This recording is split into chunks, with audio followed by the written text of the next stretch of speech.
Good morning, good afternoon, good evening. Welcome back to chapter 13. We are talking about fossilization. We said that there are a few lineages that are very well documented within the fossil record, and one of those lineages is whales.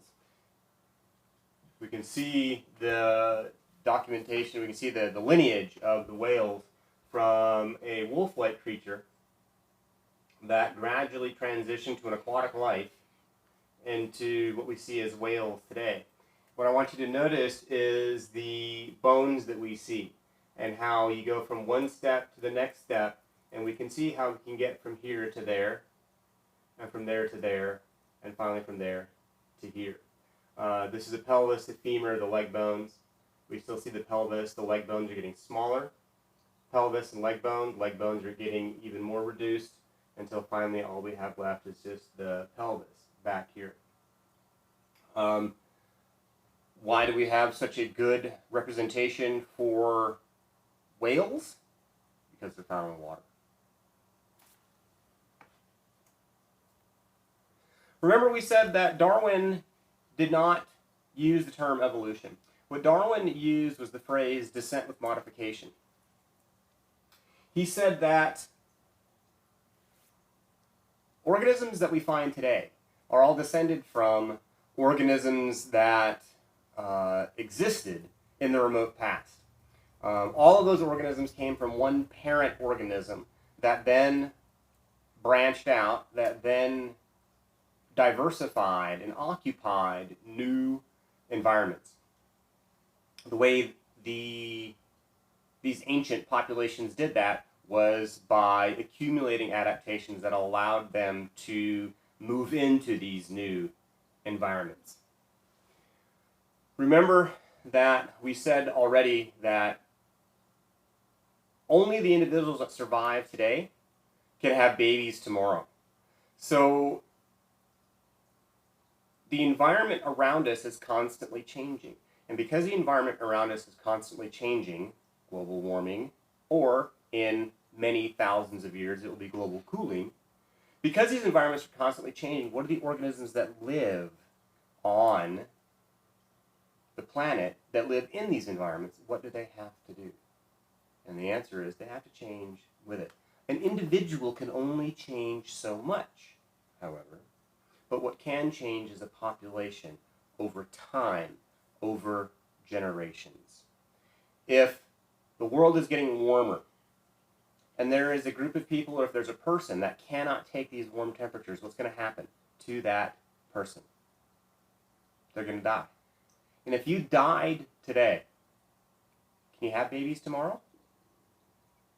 Only the people that survive today can have babies tomorrow. Only the ones that are best suited to today's environment will survive today and can therefore live to have babies tomorrow. Those who are not suited to the present environment can't, and so they die.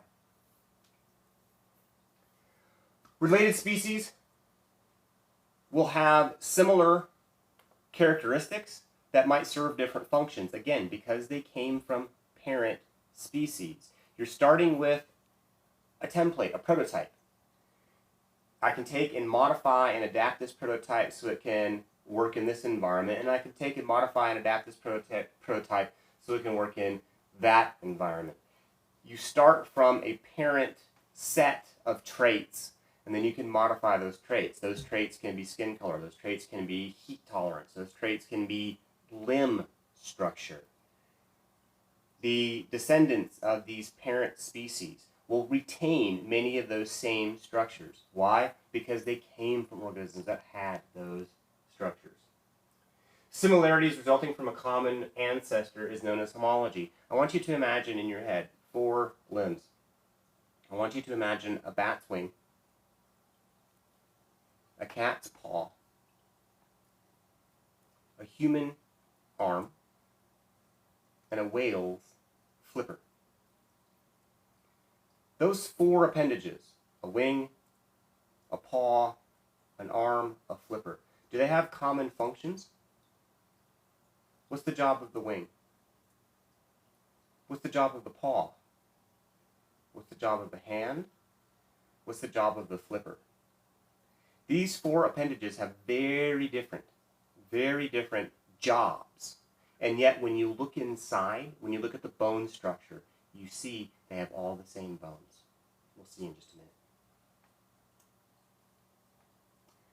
These homologous structures, homo means the same, so the same structures or similar structures. These homologous structures share similarities because they came from parents, from parent organisms that had those structures. Why do all of these species have these similar structures? Because they descended from organisms that possessed those structures. The homologies that we look at to try to determine who's related to whom, who came from whom, is anatomical homologies, like we just talked about the arms, and we'll look at a picture in just a moment. Embryonic homologies. If you look at the stages that embryos go through during development, you can see that these different, that similar organisms will go through similar stages of development during embryonic development. And it stands to reason. If these 2 species go through these same stages of embryonic development, and this 3rd species doesn't follow that same trend of development, it probably means that those 2 species are more closely related than this 3rd one is. Embryonic similarities. And last are molecular similarities. Molecular similarities are if I've got 5 different animals that all use hemoglobin, that all use the same protein for carrying oxygen in their blood, and I look at how each of those individuals, how each of those species make their hemoglobin, it makes sense that the ones whose hemoglobin are more similar are more closely related to each other. But why? Why do all 5 of those things have hemoglobin? Because they came from an individual, a parent population that had hemoglobin. Why do they have these same structures? Because they descended from an organism that possessed those structures. I told you, I wanted you to imagine a bat's wing, a cat's paw, a human arm, and a whale's flipper. When you look at these things, I want you to notice the bones. 1 bone, 2 bones, lots of bones, a hand. 1 bone, 2 bones, lots of bones, a hand. 1 bone, 2 bones, lots of bones, a hand with really long fingers, but still a hand. 1 bone, 2 bones, lots of bones, and a hand. Why are all of these limbs that have very different jobs? Why do they have the same basic internal structure? Because they came from an organism that used those bones for a front limb. So the front limbs of all of these animals, they have the same bones. You start with this prototype, you start with this beginning organism, and you adapt what it has for various different tasks. Look at that bat's wing.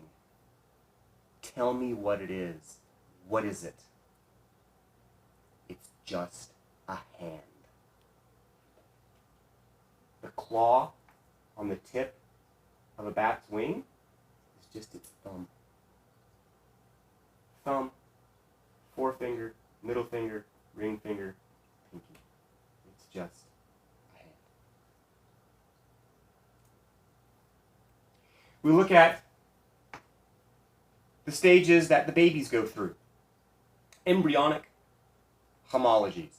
If you have embryos of different species that go through similar stages, it stands to reason that they probably came from an individual. They probably came from a parent that followed, or rather that had those similar stages.